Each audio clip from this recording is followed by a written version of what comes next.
Instituto Nacional de Antropología e Historia. Secretaría de Cultura. Gobierno de México.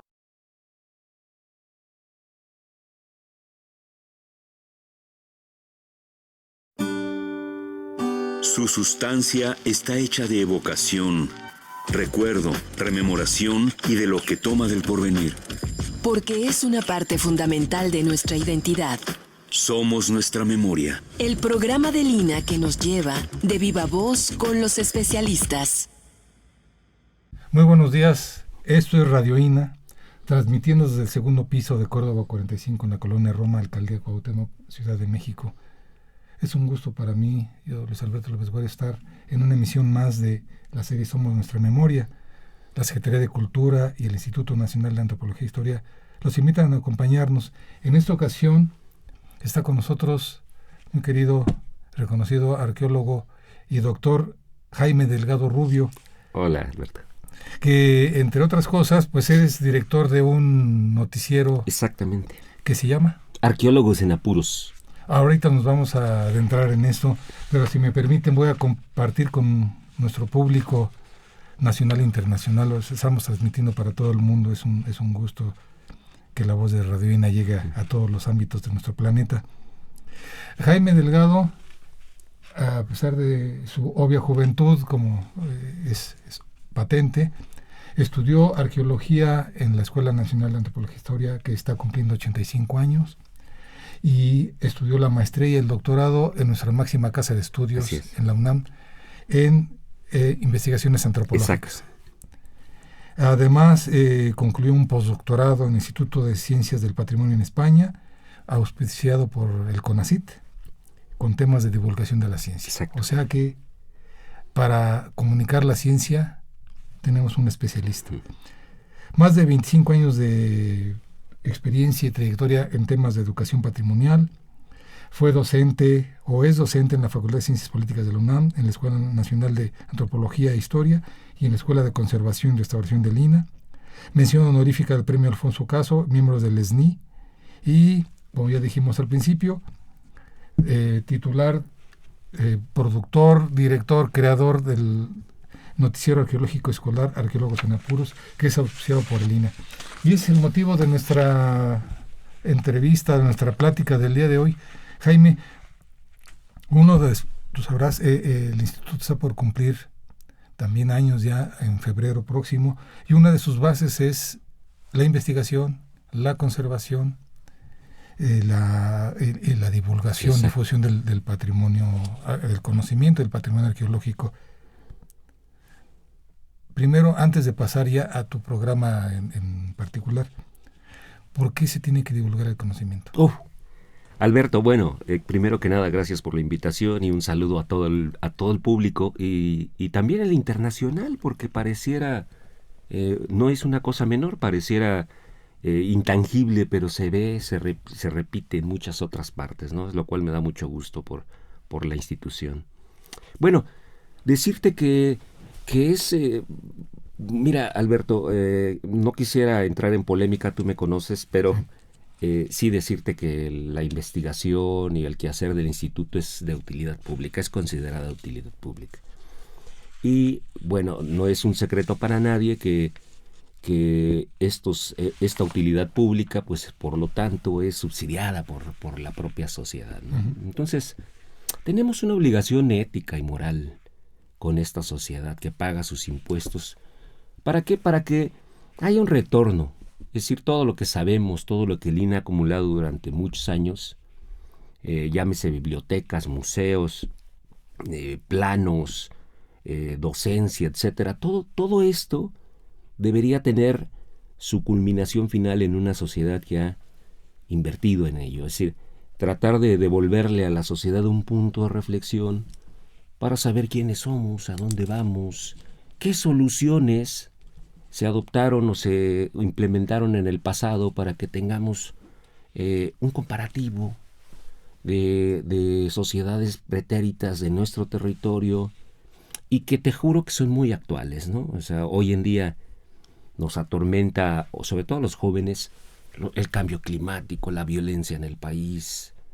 Entonces nosotros estamos obligados a saber ¿qué soluciones? ¿Cómo se afrontó? Si esto es natural, si esto tenía otras formas de entenderse y de solucionarse en el pasado. Esto es nuestra obligación. Y bueno, tú sabes también que un punto de esperanza, un principio de esperanza es los niños y jóvenes en edad escolar, Alberto. Es decir, ellos son los que están formándose una opinión sobre el pasado, sobre su utilidad, sobre los conflictos del presente. Y a ellos estamos un poco apostando. Esto no quiere decir que el resto de los investigadores no tengan obligaciones con el mundo adulto. Claro, pues claro que sí. Es un poco más difícil, Alberto, el mundo adulto, porque fijó ya posiciones. A mí me gusta mucho pensar en las corrientes más que en la toma de posición. Corriente implica un flujo, y como flujo podemos incidir en la percepción de los adultos respecto a la necesidad de conservar, de gozar el pasado, de interesarse en él. Entonces, sí que tenemos obligación con todos los sectores sociales, pero particularmente a mí me importa el mundo infantil y juvenil, porque en ellos, pues tú sabes, está el futuro de la preservación, ¿sabes? Porque si no lo hacemos así, están condenados a repetir un poco los conflictos existentes, la valoración del patrimonio, de sus padres, de sus amigos, de sus familiares, de su entorno. Entonces, bueno, la divulgación es el punto final que cierra el círculo de la investigación y la conservación. Sin la divulgación no tendría sentido utilidad pública y tampoco la sociedad vería mucho sentido de colaborar con sus impuestos. Me atrajo mucho la expresión que tuviste, que le llamas punto de reflexión. Hasta al final de cuentas, sí, lo que te hace un conocimiento que se genere, como bien dices, debe tener una aplicación. Exacto. Y este conocimiento lo que te hace es reflexionar. Exacto. Somos seres que estamos viviendo en una realidad, y en eso tenemos que hacer una reflexión a partir de un conocimiento científico. Exacto, Alberto. Muchos divulgadores, colegas, y los admiro mucho, piensan que el punto es controlar un poco la relación con los otros, diciéndoles lo que deben o no deben de aprender. En realidad, creo que lo nuestro en términos de divulgación es provocar la reflexión, es decir, que se detengan, que hagan un alto y digan, hey, esto ocurrió desde hace mucho tiempo, somos herederos de una tradición así. Con eso estaremos llegándole al corazón de la divulgación. Y esto ahora quiero comentar con nuestro público que tuve oportunidad de leer unos textos de nuestro invitado del día de hoy, muy, muy interesantes. Esperemos al final si nos los puedes recomendar para que nuestro público adentre un poco más. Era muy común, perdón por la metáfora, por el símil, pero era donde un sacerdote, que es el que sabe, oficia, y a veces oficiaban de espaldas y en latín, y los feligreses pues pescaban lo que podían. Y tú ahora tienes no nada más ese principio de la necesidad de dar a conocer, porque se hacen puntos de reflexión, sino también hay diferentes formas de dar a conocer. Exactamente. ¿Nos puedes comentar sobre esto? Pues tiene que ver con el principio de autoridad, Alberto. Es decir, a nosotros nos educaron así. El mundo, digamos, el poder saber académico está allí para declarar lo que debe ser cierto o válido. No es solamente privativo de la arqueología. El arqueólogo, de alguna manera, conscientemente o inconscientemente, declara lo que debe ser entendido como verdadero, pasando por alto el hecho de que muchas comunidades significan el patrimonio o lo resignifican y lo codifican de forma que les pueda ser útil en el presente. Es decir, nos hemos encontrado ejemplos donde la gente dice, sí, la serpiente de Quetzalcóatl, que para un arqueólogo es un emblema de una deidad, del clásico, etcétera, etcétera, etcétera. Para una persona allá en Teotihuacán, donde tengo el gusto de trabajar, para muchas comunidades la serpiente lleva un mensaje a San Francisco de Asís, para rogarle que llueva. Entonces, y llueve beneficiando a los cultivos de maíz, nopal, tuna, maguey, etc. Y entonces ellos están reconociendo el patrimonio, el valor del patrimonio, están dispuestos a cuidarlo, pero no está codificado de la forma en la que lo hace el especialista. Y ahí tú dirás, bueno, pero es que hay que decirles la verdad. No, Sí. La verdad, esta declaración de autoridad puede entender que hay una diversidad en México y que podemos respetar esa diversidad siempre que no atente contra los vestigios. Y lo más importante, reconocer que algunas de estas comunidades pues en realidad están trayendo el patrimonio del pasado al presente para darle utilidad hoy. En este caso, que llueva para los cultivos de hoy. Pues es igual que cualquier conocimiento, ¿no? Cualquier conocimiento científico tiene que ser para nuestro hoy. Exactamente. Y para un mejor futuro, entenderíamos eso. Exacto. El problema es que luego, y esto es una autocrítica, no es para mis colegas porque no conozco tan profundo su trabajo, el problema es que hoy solemos instalarnos en un pasado muy remoto y vivir ahí, habitarlo, y difícilmente regresar. Esa es una virtud de las comunidades actuales. El pasado lo usan como espejo de sus necesidades concretas, vivenciales. Eso lo debemos entender si queremos llegar a una divulgación más eficaz. Y hay otra cosa, que ahora que estabas comentando esto de la forma de transmitir el conocimiento, lo voy a mencionar, sí. Digo, Sí, muchísimas por gracias por tus textos, sí. Pero digamos, son conceptos más bien de corte científico, modelo unidireccional, vertical, o sí. si hay co-creativo.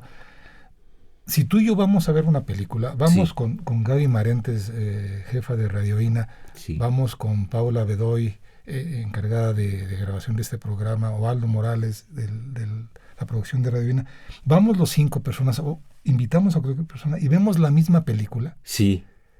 no va a ser la misma película.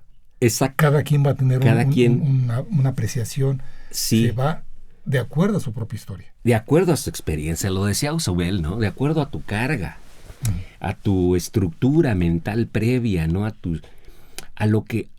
Vas a significar o vas a detenerte en fragmentos de la película que son significativos porque te representan algo en tu vida personal. Te vinculaste con algún segmento por algún recuerdo muy particular. Entonces, Alberto, pretender controlar la relación, Alberto, es decir, una autoridad que declara lo que debe ser entendido como arqueología pura y dura, lo que debe ser entendido como verdadero o falso, es una relación deficitaria en el sentido de que nosotros partimos de que la comunidad no sabe y necesitamos llenarle de esos datos. Sí. Y esta es un error. Todos tienen cargas de experiencias que pueden hacer significativo el patrimonio de diversas formas. Y es curiosísimo esto que estás diciendo, es cargado de conocimiento, porque valga la redundancia, pues desde los griegos estamos hablando de generar conocimiento y cómo transmitirlo. Bueno, la mayéutica era pues lo que tengo que hacer es reavivar el conocimiento que tú tienes, ¿no? Sí. Te lo despierto porque ahí está. Ahí está, es codificado de otra forma, pero ahí está. Y ahí están las experiencias significativas de tu vida. Sí. Por eso dicen que en la divulgación se hace de pequeños reconocimientos. O sea, yo me reconozco en algo en particular por mi experiencia. Lo interiorizo, digamos. Lo interiorizo por un recuerdo de mi infancia, por el chocolatito de mi abuela, Lo interiorizo basado en mis experiencias previas. Eso es indiscutible. Y por todos los sentidos. Exactamente. Es multisensorial. Por eso quizá nuestros museos solo ponderan la vista, lo visual. Por eso quizá habrá que pensar en un futuro con museos multisensoriales, museos que tengan un componente etnográfico. Porque la gente vive eso en las comunidades. Cuando lo metes a un espacio lleno de vitrinas, limpio, aséptico, con dioses ahí, ya no tienen esta carga que los vincule a su cotidianeidad en la comunidad, Alberto. O sea, y este conocimiento diferenciado pues también tiene que ver no es lo mismo, para ir acercándonos a tu programa, no es lo mismo que me lo digas a mí, el mismo conocimiento, las mismas frases, las mismas imágenes, no es lo mismo que me lo digas a mí, a esta ya mi tercera edad, que se lo digas a Paula, que es una jovencita, o que se lo digas a un chamaco de secundaria, y es más, chamaca de secundaria, o un infante de primaria. Sí, por eso, cuando les preguntamos a los niños y niñas en el noticiero que vengo a compartir, ellos tienen preocupaciones totalmente ajenas al mundo adulto y arqueológico. Dicen, les pregunto, oye, ¿y qué te gustaría saber de los habitantes de tu territorio? Dice, queremos saber si se enamoraban o si tenían perros. ¿Y sabes qué? Me sospecho que son cosas que le están preocupando ahora. Sí, qué bonito. Esto del amor, en su salón de clase tienen roles, quieren por supuesto atracción, y quieren resolverlo, o tienen un perro y quieren saber por qué hay tantos perros afuera de su escuela abandonados. Quieren saber si les ponían apodos, quieren saber qué les daban de comer. Entonces, ¿qué comían? También es ¿qué algo. comían? ¿Qué comían, no? Y también si se bañaban, si se peinaban, dónde hacían del baño. Algún niño me dijo, oiga, profe, ¿y quién inventó la tarea? Anda, pues. seguro estaba muy preocupado, y la maestra con los ojos. Sí. Les preocupa. Es significativo. Claro, porque están viviéndolo y quieren que la arqueología les responda a esa vivencia. Eso me parece totalmente legítimo. Es el principio de la divulgación. Por ahí es el tono, el motivo del programa Arqueólogos. Del programa. Que ahorita te hago una pregunta, bueno, te voy a hacer algunas preguntas en específico por esto, pero nos enfrentamos entonces a un problema que no nada más es la necesidad de dar a conocer. Es epistemológico casi. La otra es esta, que ya no es nada más de que yo sé y tú estás en blanco y es un lienzo en blanco. Exacto. Que yo vengo a pintar. Sí, no. Ya no es así tampoco. Sí. Y hay otro problema, otra situación que es muy, muy importante desde mi punto de vista, me señala la producción. Yo tengo un conocimiento de esta área, vamos a decir, el centro del país de México. Ajá. ¿Cómo me vuelve significativo los rarámuris o los mayas? ¿Cómo se lo vuelve significativo, y ya para entrar a tu campo, a un niño? Ajá. Porque recordarás, y con eso ya termino mi intervención, en los libros de texto gratuito, bueno, tú no recordarás, a mí me tocaron esos libros donde venía, no debes dormir con animales en tu habitación. Ajá. Bueno, eso era válido para cierto grupo. Sí. ¿Cómo le haces que se vuelva importante? ¿Cómo lo transmites ese conocimiento de los rarámuris a un niño de Teotihuacán? Claro. Al revés. O al revés. Sí. Oye, fíjate que hay cosas, digamos que de la humanidad común. Recientemente hicimos una cápsula Antonina, y le agradezco a Juan Yadeón la entrevista. Y hablábamos de eso. Oye, en Toniná hubo hasta secuestros, ¿no? De ida y vuelta entre los señores de Palenque y Toniná. Y decíamos, oye, ¿cómo le hablamos de la guerra a un niño? Pues háblale de solidaridad, de su comunidad.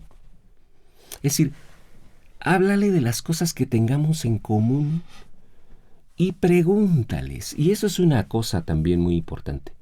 Alberto, ¿cómo se subsana eso?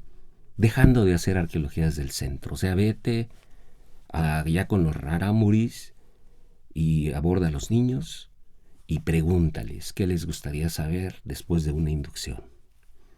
Porque una inducción es decir, primero les hablamos de la cultura, porque aquí debemos ser muy realistas, Alberto. Los niños no deciden espontáneamente qué quieren saber. O sea, los niños les presentas una historia cultural de los rarámuris y dicen, ¡ay! ¿Y cómo le hicieron aquí y acá? Es decir, a los niños tienes que empaparlos también de esta historia oficial. Luego ellos decidirán si quieren saber cosas de esto. Y vas a ver que tienen un sentido común a toda prueba, porque eligen cosas que son ciertamente compartidas. Dirán, oye, y el adobe, la importancia del adobe, ¿cómo lo hacían? Claro, arquitectura de tierra. Arquitectura de tierra. En Paquimé. Y entonces tienes un mundo ahí donde el niño mismo trabajaba en las ladrilleras. Hoy en día los niños participan porque es térmico. El adobe tiene un montón de bondades antisísmicas, térmicas, ecológicas, climáticas, etc. Y entonces ahí viene otro componente del programa que es, ¿y cómo hacemos esto divertido? O sea, ahí están los datos. Pero ¿cómo hacemos que se diviertan los niños? Porque sin ese componente, capaz que no van a los talleres. Y es ahí en donde le tenemos que dar una vuelta ahí medio chusca, ¿no?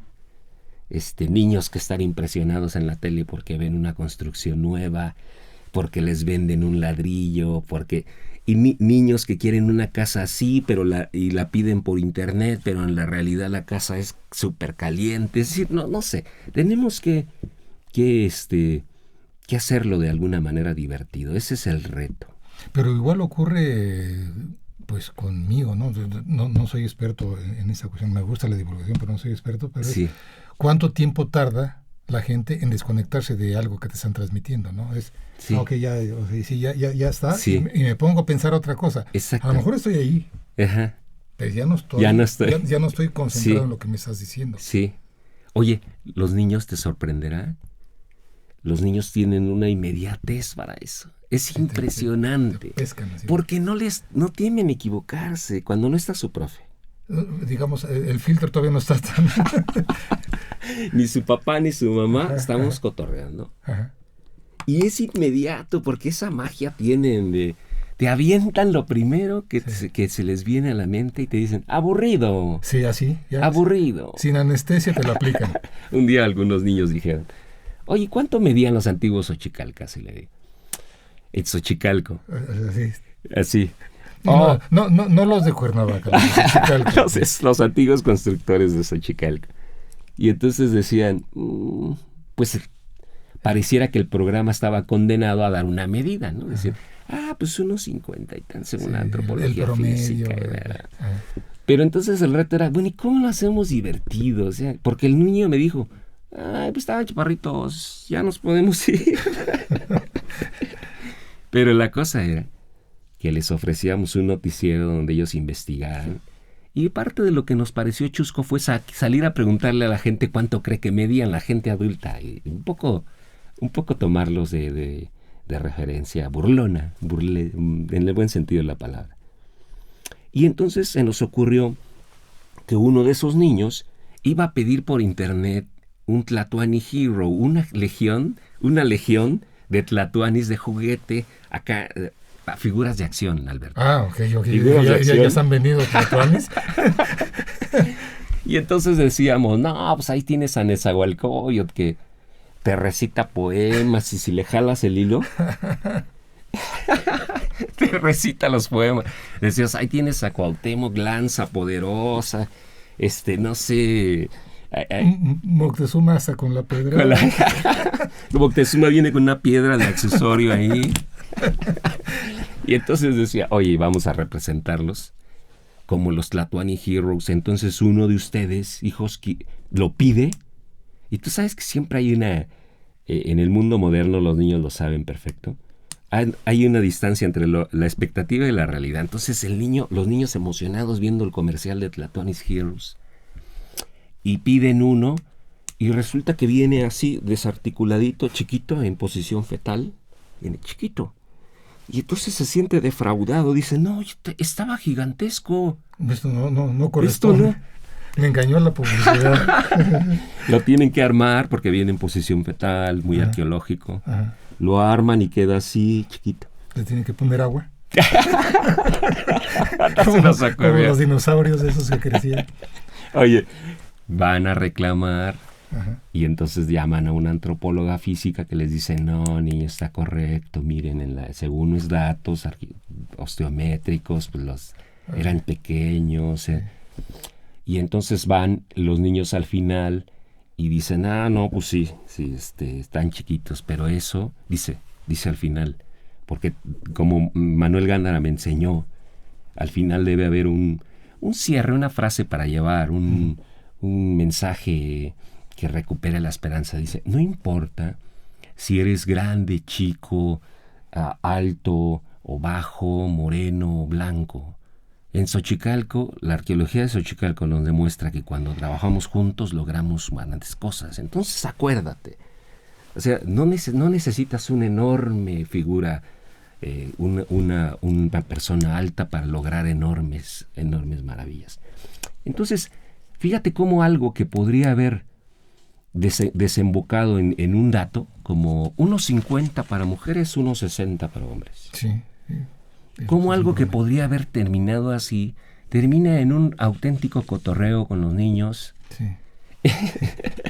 Y es algo que ellos hacen, compran. Y además, posaron para la cámara así bien fuerzudos y había de todo, esa era la intención, ¿no? Entonces ese es un ejemplo de el desafío del programa tiene que ser divertido, Alberto. La arqueología no necesariamente es algo muy serio que se transmite en los museos. En los museos te callan, Alberto. En los libros. En los libros. En los documentales. ¿Sí? Lo decías hace rato y bueno, al menos yo espero que todo nuestro público esté divirtiéndose. Porque, ¿qué crees? Sí. Ya vamos a la mitad del programa. ¡Oh, rayos! ¡Oh, rayos! como doblaje de programa de Estados Unidos. ¡Oh, rayos! ¡Caramba! ¡Rayos! Era un domingo como cualquier otro. Les recordamos que estamos para esta ocasión con el querido doctor Jaime Delgado Rubio.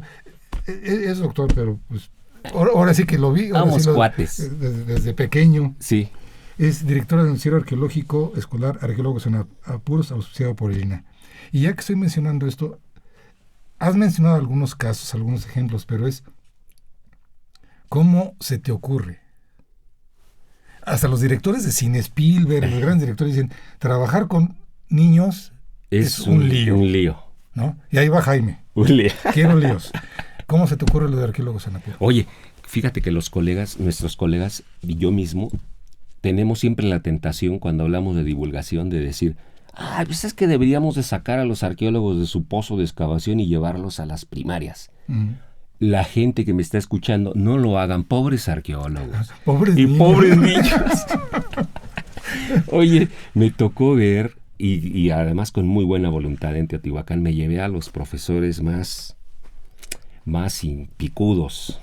Y, Alberto, sufrimos mucho, porque mira, en la escuela nos enseñan a decirle, tenemos el lenguaje esdrújulo famoso que adoptamos.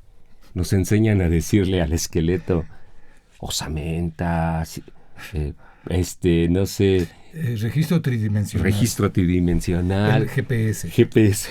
Es que es un aparato geoposicionador como el doctor Chunga, ¿no? A las casas les decimos sistemas constructivos. Y si son muchas, complejos arquitectónicos. Secuencia ocupacional. Perdón, a la casa le decimos complejo arquitectónico, unidad departamental. Los niños dicen, mira, es difícil y descúbranse, mis colegas arqueólogos, descúbranse con los niños porque cuando estamos frente a ellos hacemos las famosas equivalencias y decimos, ¿cómo digo fosfato?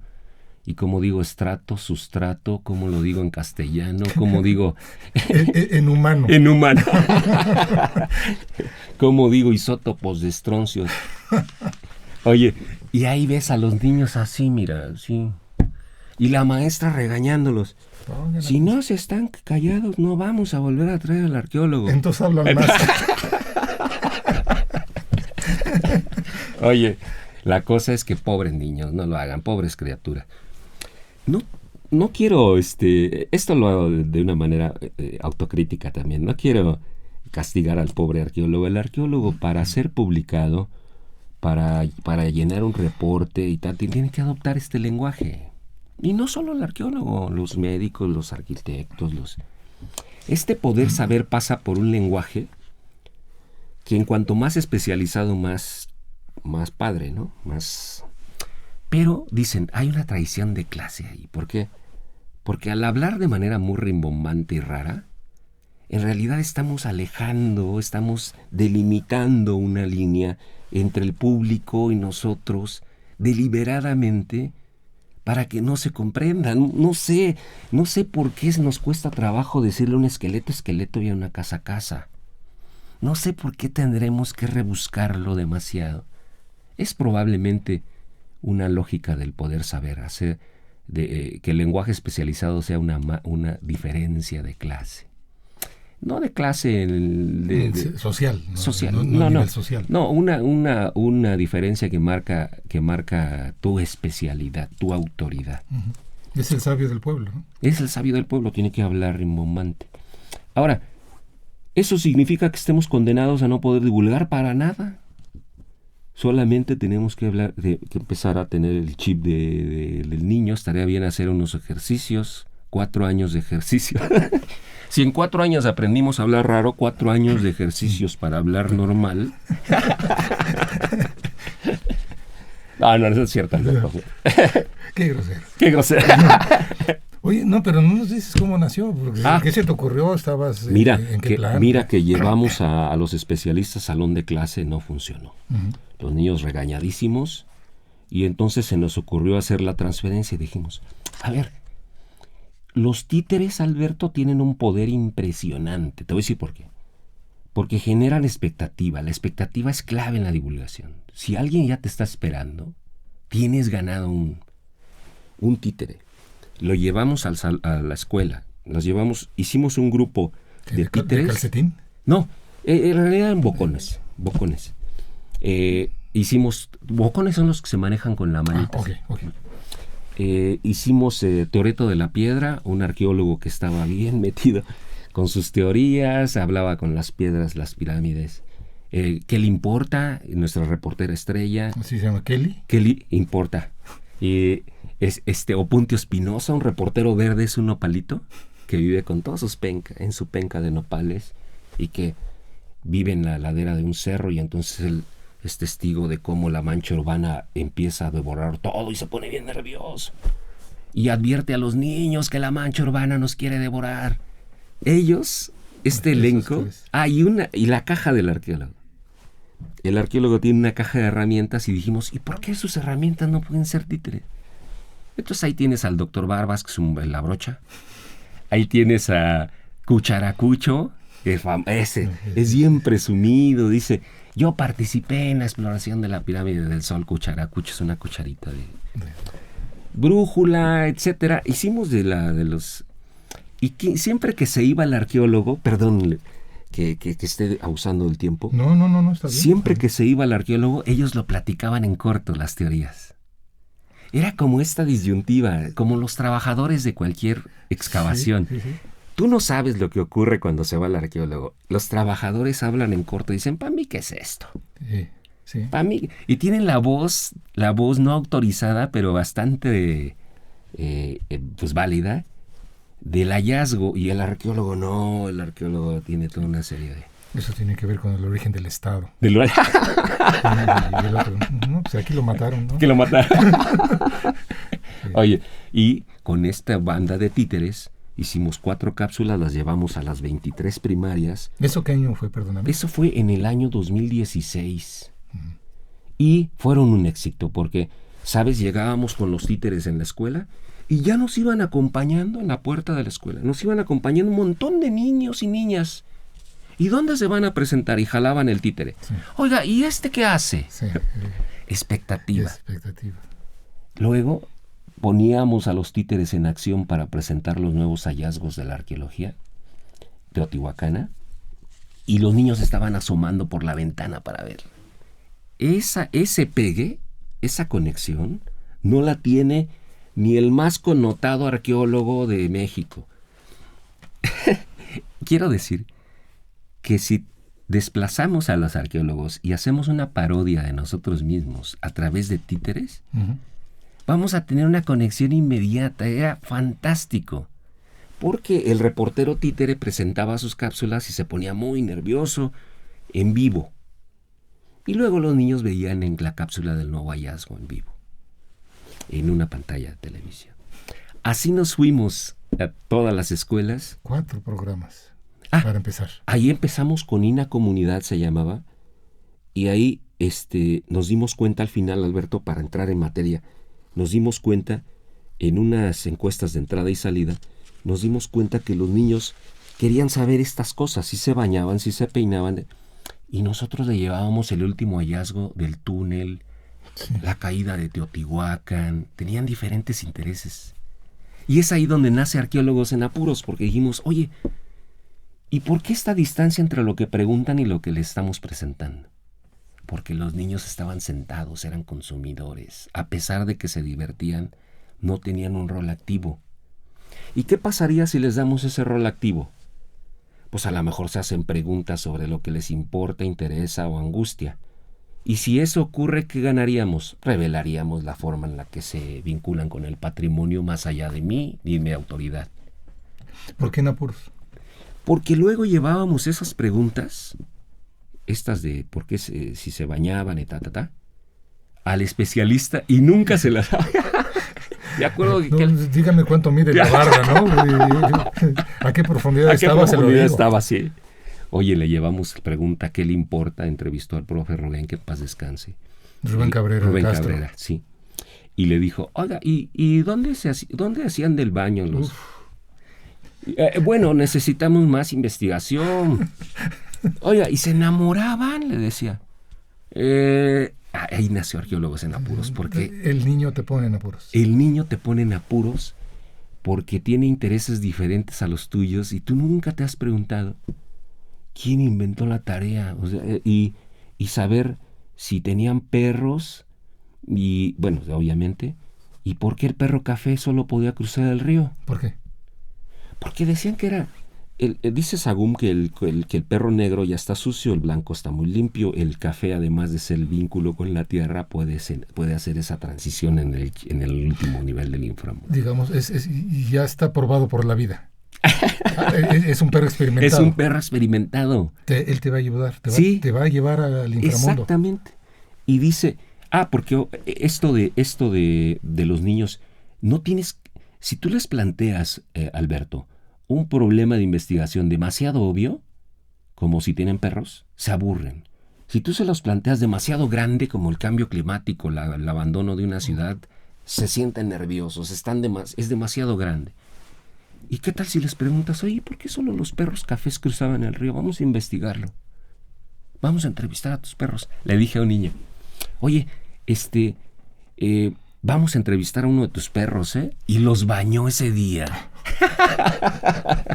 Y los tenía. El niño lo estaba esperando en un árbol y decía, ya están. Mi mamá me dijo, báñalos a todos porque van a salir en televisión. Y en particular queríamos al bermejo, dice Sagún, el perro bermejo, el color leonado, sí, como el color de tu chaleco. Ese es el que puede cruzar el río. Digo, ¿dónde está el perro café? Ahí andaba el perrito.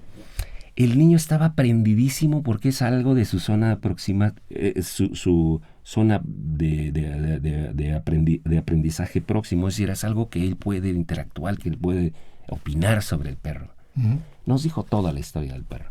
Pero así nace Arqueólogos en Apuros. Ponemos en apuros al arqueólogo que jamás se ha preguntado cosas de niños. Transmites el conocimiento, pero de acuerdo al interés del menor. Del menor. Pero es un menor diferente el de Veracruz que el de Chihuahua, que el de claro. El de Teotihuacán. Tienen temperamentos diferentes incluso. Una vez estábamos en Palenque grabando cerca de un río y me acuerdo que estaba el conductora, que hacemos un casting. ¿De niños? ¿Son niños? De niños de primaria, son primarias públicas, Alberto, uh-huh. Y lo decidimos así porque a ellos no los visitan casi actividades culturales, a diferencia de una privada que puede costearse eso. Pura pública o indígena, y fuimos a Palenque a una comunidad muy cercana que se llama López Mateos. Estábamos grabando a los niños en el río, y de repente veo que un niño avienta al otro al río porque se equivocó o estaban jugando, y yo así, dicen, la otredad surge donde menos lo piensas. Yo así de, no, hijo, así todo alarmado, no, ¿por qué lo aventaste?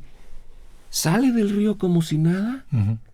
Se van al salón, veo que todos están bien mojados como si nada. Y entonces me doy cuenta que el extraño era yo, porque en realidad meterse al río, tirarse al río, incluso a media clase, era perfectamente normal en su entorno, Y yo alarmadísimo regañando al niño que lo había tirado y todos jajaja. En fin, eso me refiero con los temperamentos. Sí. Los niños del norte tienen un temperamento diferente a los niños del sur, los niños de la Ciudad de México.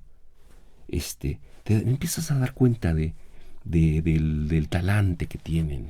Y es diferente que los niños de Teotihuacán en la época prehispánica comían brócoli. ¿Qué es brócoli, no? ¿Brócoli? ¿Qué? O sea, además lo odio, ¿no? Sí. Entonces, es eso. Hay diferencias en la forma en que tú lo tienes que transmitir. Exacto. No. Tú tienes el conocimiento. Exacto. Pero tienes que entender. Sí, entrar en flujo con ellos, es decir, insertarte en el torrent. Pero los tienes que acompañar. Ellos tienen su forma de entender el mundo y de ser y de hablar.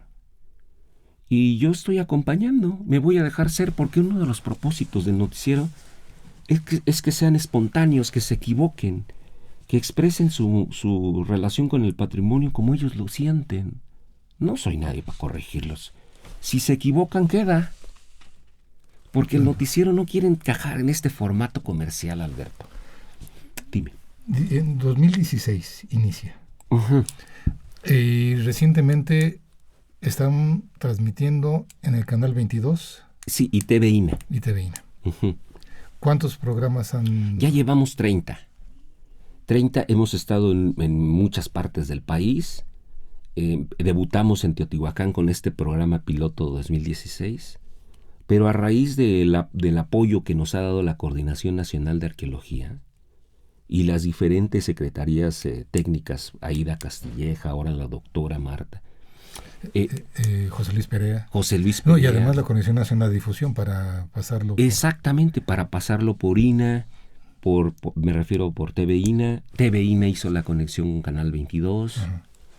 Y te aseguro que muchos escuincles están encantados del asunto, porque se quieren ver en pantalla. Tengo más problemas con los adultos, papás, que quieren ver a su hijo protagonizar algo.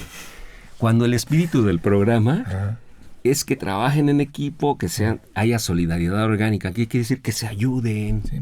No todos van a salir en la pantalla, pero unos son creadores, productores. Exacto. El que hace el audio, se dan cuenta de los procesos involucrados en el noticiero, dicen, hay que cuidar la pantalla verde, la luz, el sonido, cállense todos. ¿Para qué la pantalla verde?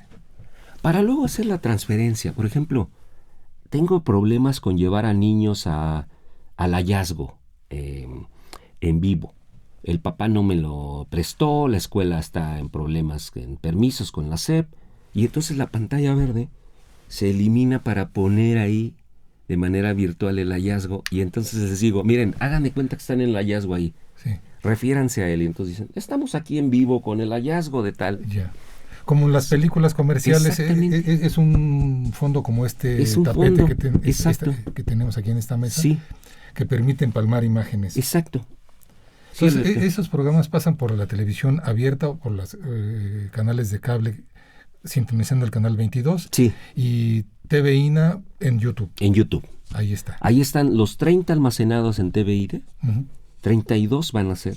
¿Algunos temas que hayas sí. Nombres de algunos programas? Por ejemplo, en Teotihuacán vimos el tema de los perros, en el Tajín, la pelota, ¿Tajín la pelota por el juego de pelota? Por el juego de pelota. Nos creemos que la gente en Tajín tenía muchas graves diferencias y inventaron una pelota para resolverlas en el juego. Bueno, hemos estado en Atzompa, en Xochicalco, en Palenque, en Chichén, en Tlatelolco también. Tlatelolco recientemente. Los especialistas, fíjate, pasa algo muy curioso. Los niños rompen con el formato tradicional y solemne frente al especialista, les dicen así directo, y el especialista se baja su léxico. ¿Le hablan de tú? Le dicen, gracias por la entrevista, ¿no? Con la cortesía muy mexicana. Y dice, pero van directo, dicen. Le dicen a Alberto López Guari, a Luis Alberto Martz, le dicen, Oye, ¿cuál era tu pasillo favorito en el Tianguis de Tlatelolco? Pasillo. Pasillo. Claro, en el mercado. En el mercado, pasillos, sí. Ajá. Oye, ¿y qué fue lo que más? ¿Es verdad que vendían esclavos? Sí. Oye, no sé, le dicen directo y el arqueólogo, buscamos un poco ese perfil, también deliberadamente. Arqueólogos que se suelten el pelo. De hecho, te tengo echado el ojo para una cápsula. Pobres niños. Pobres. Sí. Tenemos gente del calibre de Luis, en paz descanse, Alfredo López Austin, Linda se prestó ya, Mira. Eduardo Matos. Linda Manzanilla Naim. Linda Manzanilla. A Eduardo Matos le preguntaban los niños, todavía no sale la cápsula. El profesor Rubén Cabrera, que en paz descanse. El profesor Rubén. Esa era otra pregunta, ¿quiénes han ido? Sí, el profe Rubén. A Eduardo Matos le dijeron, oiga, ¿y por qué los dioses no pueden comer solos? Ándale. ¿Por qué tienen que alimentarlos con sacrificio, sangre, Sí, etcétera? ¿Por qué no pueden comer solitos? Si son dioses, pues. Si son dioses. Sí. Y ahí tienes amor. El pobre profesor Cabrera. O sea, de que iban al baño, de que se enamoraron, pero nunca me había planteado, voy a hacer un proyecto sobre eso. Y entonces, Juan Yadeum. Está, no sé, Manuel Gándara con los títeres, el hallazgo de los títeres de Cotzulmahuapa, Guatemala. Hay también noveles muy interesantes entrevistados por los niños. ¿Próximos temas? Próximos temas vamos a ir al área olmeca, que no hemos ido, con el famoso luchador Ajá. Hay preciosa Es historia. un hombre forzudo que está. Que es además una escultura preciosa. Andaba de tope de puerta. Es decir, lo encontraron y anduvo. Sí, era como una tranca para evitar que la puerta se azotara. Sí. Vamos a ir de nuevo a Tenochtitlan. Vamos a tocar el tema de. Tenemos 8 capítulos en curso. Estamos en ello. Pero ahora, además de esos especialistas, los temas que nos has dicho, a mí me interesará preguntarte es las ideas que se han desarrollado y las preguntas más constantes de los chamacos. De los chamacos, fíjate, que te repito que son como preguntas de su propio entorno y dicen, la pregunta más constante es acerca del enamoramiento, Alberto, y no lo hemos logrado. ¿Eso es para los de secundaria o ya también los de También primaria? Los niños de 12, 13 años, Alberto. Caray. Alberto, bueno, tú fuiste un niño muy recatado. Gracias. Luego ya, yo creo que después ya me lo tomaste venganza. También, pero no me distraigas. Oye, el tema de la altura, el tema de si se divertían, ¿a qué jugaban? El tema de los castigos. Algún día me dijo, oye, ¿los castigaban cuando no hacían su tarea? Sí. El tema de no sé, del juego de pelota les llama mucho la atención. Construían no tanto. Un niño me dijo, oye, ¿se divertían construyendo? ¿Por qué construían tanto? ¿Por qué las hacían tan grandes? Las hacían tan grandes, sí. El tema de la comida les atrae mucho. Afortunadamente les atraen todavía cosas. ¿Por la relación con los alimentos con frituras y así? Más bien, ¿sabes qué? Me da la impresión del tema de comer juntos. Me da esa impresión. Cuando les dije, es que una cosa que debemos rescatar del pasado es que tenían la buena costumbre de comer juntos. Ya. Y dice, no como ahora. Oye, ¿cuántas veces comes con tu familia juntos? Ay, mi papá luego viene a comer. Entonces, fíjate, ese tema de juntarse está en el inconsciente del niño. Es decir, pues yo como solo, o yo rara vez comemos todos. Entonces, parece que... Pero fíjate cómo estos digamos, preocupaciones e intereses todavía son muy genuinos. Todavía no están en el rollo de preguntarse cosas de narcos o de violencia todavía no, eso. Afortunadamente, Alberto. Sí. Todavía se preguntan cosas de humanidad común. Por lo menos entonces los temas que estás desarrollando con este programa de Arqueólogos en Apuros pueden poner un poco de contrapeso ante esta Sí. realidad que puede Sí. también afligirlos. Sí, sí. Y la violencia, pues también es un tema, ¿no? No podemos escapar de Pues, hablar de ello. Es parte de lo que también pueden estar Sí, sí, viviendo. sí, Alberto. Y los riesgos, como que Y decías, los riesgos. si se habló de secuestros, pues Sí. también es un riesgo. O los riesgos con el mundo cibernético, el ciberacoso, o ese tipo de temas, necesitamos tratarlos sí o sí.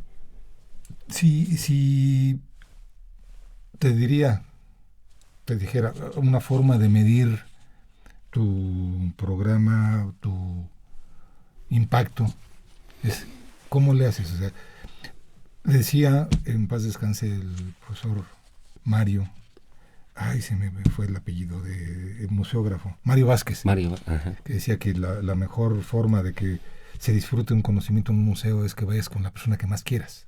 Ay, mira. Es una cosa muy Qué bonito. Pues sí, porque se vuelve significativo. Exacto. Lo vas compartiendo. Exacto. Se vuelve un ir y venir. Sí. Es un flujo, como lo que decías. Exactamente. Y ahí es tú, como creador de esos programas, de esos contenidos, ¿cómo le haces para saber que el conocimiento que dijo Yedeun, Ujú. el conocimiento que dijo Martos, que dijo Matos, que dijo Linda Manzanilla, profesor Cabrera, todos ellos, y el conocimiento generado por los chamacos, sí incrementó, sí hubo un cambio, sí hay un antes y un después? ¿Cómo le haces? Ese es fíjate que siempre me he topado con ese reto, con ese desafío. Yo no sé por qué, Alberto, yo estoy más en la línea de Manuel Vázquez. Vázquez. No, perdóname, el museógrafo. Mario Vázquez. Mario Vázquez. Uh-huh. Estoy más ahí, yo no sé si es una compensación psicológica, pero yo estoy más en esa línea de Freire, de Vázquez, de que, a ver, ¿cuál es la finalidad última del patrimonio? Medir y cuantificar, que parece más una necesidad especializada, más una necesidad del poder saber académico. Dice Freire, es que el fin último del patrimonio es las relaciones que en él se entrañan, es decir, las relaciones sociales que es capaz de producir el patrimonio. Y entonces ahí yo no entendía bien a bien, me parecía muy abstracta la afirmación de Freire, pero cuando ves a un grupo de niños que muchos de ellos no se conocen, Alberto, y los ves ayudándose, y ves a los padres preocupadísimos porque vayan bien bonitos, bien guapitos a la hora de grabarse, y el lonche, y un break para que su niño tome agua. He visto niños que se les olvida el parlamento por los nervios y se ayudan entre sí, se soplan. Y he visto niños que se tratan de calmar unos a otros. No seas nervioso. Entonces, de repente me acuerdo de Freire porque te das cuenta que el patrimonio es solo un pretexto. O sea, el pretexto es hacer un noticiero sobre arqueología. Claro. Lo que generó fueron acciones solidarias, un proyecto en común, emoción, pero al mismo tiempo compromiso porque salga el mejor noticiero de su escuela. La comunidad escolar, padres y madres y profesores muy al tanto de que todo salga bien. Y entonces dices, caray, este es el sentido original del patrimonio. El patrimonio genera relaciones sociales entre las personas. No es un dato, no es una definición académica. El patrimonio debe ser un pretexto para que los jóvenes niños se unan en torno a una cosa, en una investigación. Es lo que dice Vázquez. Ve con la persona que más quieras a un museo y vas a tener una ganancia. ¿Por qué? Porque hay una involucrada, una relación de amistad, de confianza. Y al final de cuentas, como arqueólogos, pues antropólogos, generadores de un conocimiento, pues lo que estamos haciendo es retraer cosas, volvernos ese puente. Exacto, ese pretexto. Porque la olla, el plato que encontramos, el entierro que encontramos fue una cosa colectiva también. Exactamente. Y hay una solidaridad también. Exactamente. Entre ellos, ¿no? Y si logramos que esa solidaridad orgánica que le llama Freire se transmita en la tele, con niños que se equivoquen, con niños que expresan espontáneamente sus ideas o a su manera, entonces estaremos digamos, siendo relacionales, es decir, algún niño se identificará y dirá, hay otro tipo de programas, no todo es botarga, no todo es perfecto. Y entonces, Alberto, te darás cuenta que la medición y cuantificación es un esquema más positivista, que yo pensaría que el niño se viera reflejado, aunque sea uno, y dijera, ¡ay, qué padre! A lo mejor lo planteé mal y ofrezco una disculpa. Hombre. Una disculpa a ti y al público, porque mi idea era, hay una transmisión de conocimiento. Exacto.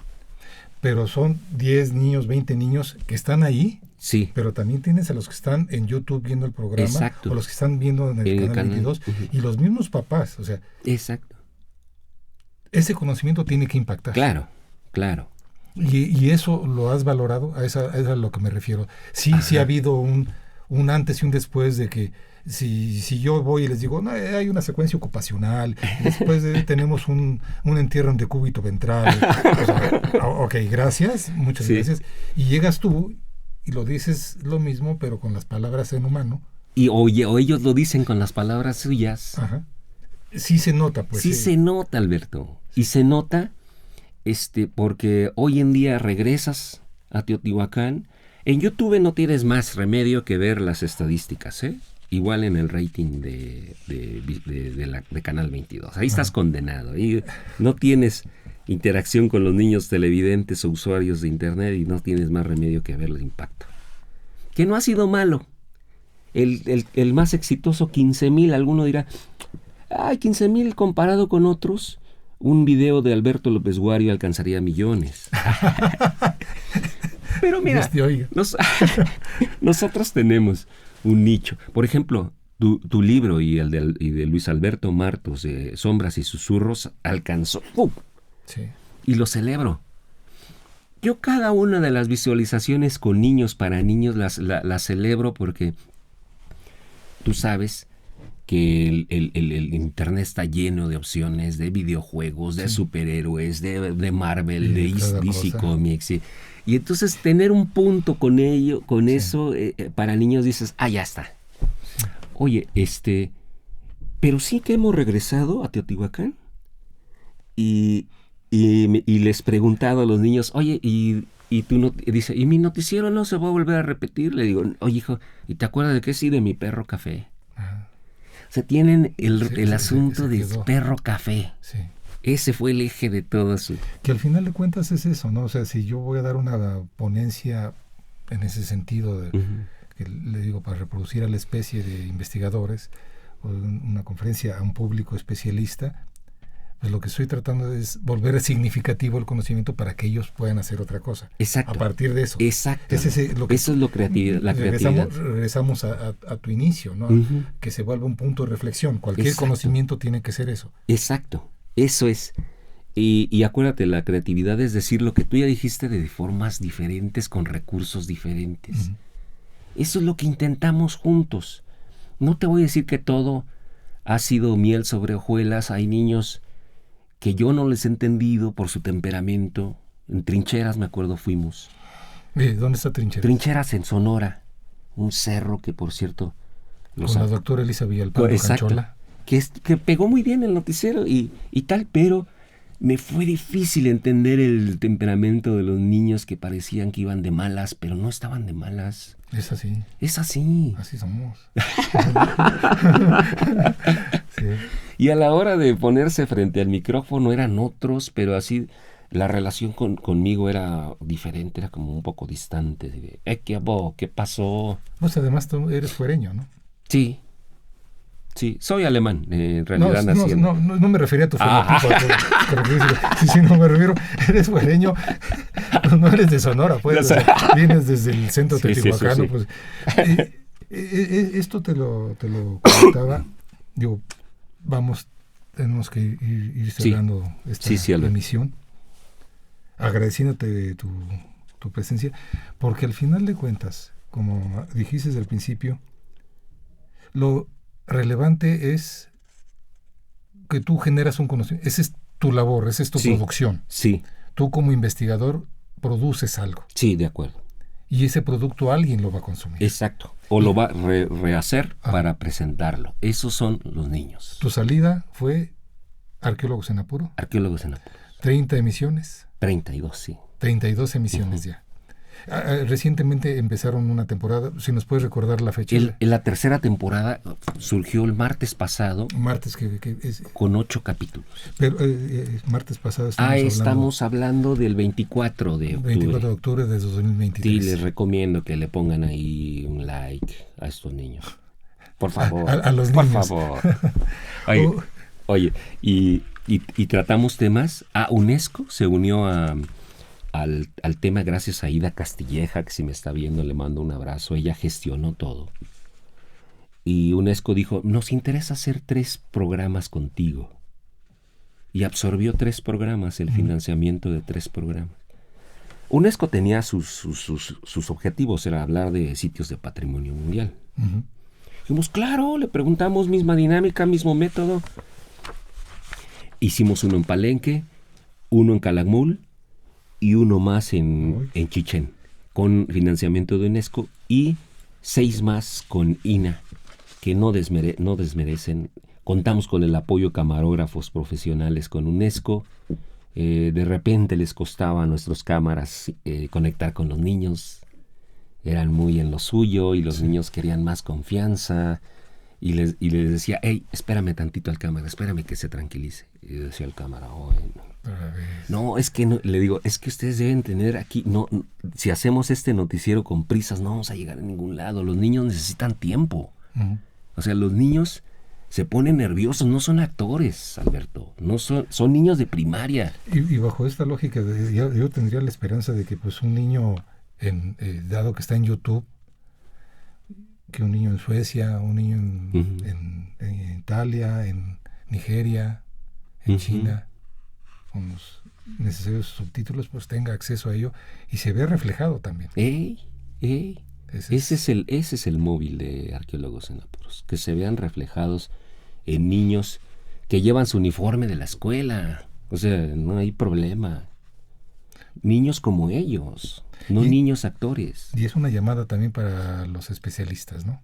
Sí, pero un poco el especialista, digamos, sí tomándose en serio, pero también burlándonos un poco de cómo hablamos.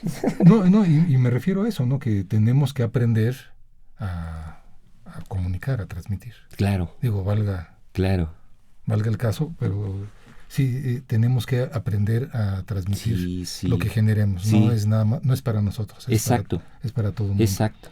Antes de irnos, sí te pediría si nos puedes dar, además, repetir en dónde se transmite el programa Arqueólogos en Apuros. Claro. Que nos dijeras los nombres y dónde se pueden conseguir los textos que tuviste bien mandarme. Ahí los tengo. Mira, Arqueólogos en Apuros se transmite por Canal 22 los martes y jueves 4 de la tarde. Y por INA TV, ustedes van a Google y le ponen INA TV Niños y aparecen los 36 capítulos. O pueden ponerle en Google Arqueólogos en Apuros, así directo, y les aparecen los 36. Okay. Y hay de todo, de todas partes de la República. Y también, Alberto, decir, bueno, pues pronto iremos, hacemos un programa genérico, es decir, por invitación. Si algún niño dice, yo quiero participar, pues lo hacemos por invitación. Ya estará del papá o la mamá si lo traen hasta acá, Teotihuacán, o lo traen acá a la Ciudad de México, los grabamos con mucho gusto. Y nuestra página, donde pueden encontrar documentos más académicos relacionados con esto, es en academia.edu, Jaime Delgado Rubio, academia.edu. Ahí está todos. Ahí se le presiona, ahí te va a dar enlaces. Hay enlace con la página de Academia y vienen como 4 o 5 artículos de Arqueólogos en Apuros, más cosas teóricas y metodológicas del noticiero. Porque el arqueólogo Jaime Delgado Rubio, que tuve, incluso, voy a decir algo muy personal, tuve el gusto de conocerlo en sus pininos en la arqueología. Sí. Tuve el gusto de participar en tu examen profesional. Eso. Ya en el 2000, en Esa. el año 2000. O Y, sea, ya- y quiero contar un detalle rapidísimo. ¿Qué pasó? Cuando en el 1997 ocurrió el hallazgo de la llamada ofrenda del siglo en Teotihuacán, fue Alberto quien se dio cuenta que no tenía, estaba recién egresado, no tenía mucha garantía social, seguridad social, y mi mujer estaba embarazada y estaba a punto del nacimiento de mi hijo, y dijo Alberto de amigos: yo te pago el parto de tu hijo. Oye, Alberto, ya. infinitas gracias, hermano. Eh, Que yo pues, te quiero mucho, más allá del todo el asunto. No, pues es recíproco. Muchísimas Sí. gracias. Hoy, pues ha sido un gusto. Y igual. Porque se platica y, pues así como que es de sencillo el discurso, pero pues ahora sí que estás leído y No. estudiado para poder aprender cómo transmitir el conocimiento. Pues no es sencillo. Ya, Porque una cosa es platicarlo con la familia, con los seres queridos, y se vuelve significativo porque es uno parte de ellos. claro. Pero con otras personas no siempre es fácil, y me da mucho gusto Oye, gracias. Alberto. ese camino que has andado, y pues que te ha dado hasta reconocimientos Pero y sobre todo conocimiento para la Ya. sociedad, ¿no? para que los niños se sensibilicen, porque ellos son los protagonistas, de los noticieros, los niños y las niñas. No, pues qué mejor que empezar así. Para nosotros es lunes 30 de octubre de Así es. 2023, empezar una semana así con algo tan significativo también para México, para el mundo en general, que es nuestros días de memoria Exacto. de nuestros muertos, De nuestros que muertos. siguen con nosotros. Exacto. Eso es muy bueno, y el conocimiento que siga con nosotros. Jaime, pues ha sido un gusto tenerte Es un con- placer verte de nuevo, mi jefe. Por favor. Yo, Luis Alberto López Guario, a nombre de Radio INA, doy por terminada esta emisión, que fue posible por la generosa participación del doctor Jaime Delgado Rubio, director del noticiero arqueológico escolar, Arqueólogos en Apuros, auspiciado por el INA. Así es. Gracias a nuestras escuchas por su atención. Les sugerimos consultar más de nuestra producción a través de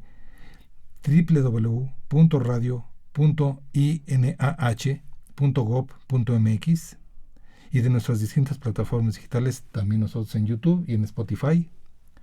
Pues este ha sido un gusto, Jaime. Igualmente, encontrarte de nuevo Hombre, aquí y estamos. bien saludable. Gracias, igualmente me da gusto verte. En la producción, la Coordinación Nacional de Difusión a través de la Dirección de Producción Audiovisual con Ana María Galicia Zamora al frente. En la subdirección de Radio INA, Gabriela Marentes Garza. La realización, Evanibaldo Morales Ellis. La grabación, edición, Paula Bedoy. El apoyo de Rubén Martínez, Jerónimo Cuevas. Yo, Luis Alberto López Guario, muchísimas gracias. Sigamos en contacto y échenle ojo a Arqueólogos en Apuros. Arqueólogos en apuros, no No se se van les a olvide. arrepentir. A pesar de Jaime, no se van a No, arrepentir. a pesar de todo. Muchísimas gracias. Las opiniones y comentarios aquí expresados son de entera responsabilidad de quienes proporcionan la información y no representan necesariamente las opiniones de Radio INA ni comprometen el pensamiento editorial del Instituto Nacional de Antropología e Historia. Instituto Nacional de Antropología e Historia. Secretaría de Cultura. Gobierno de México.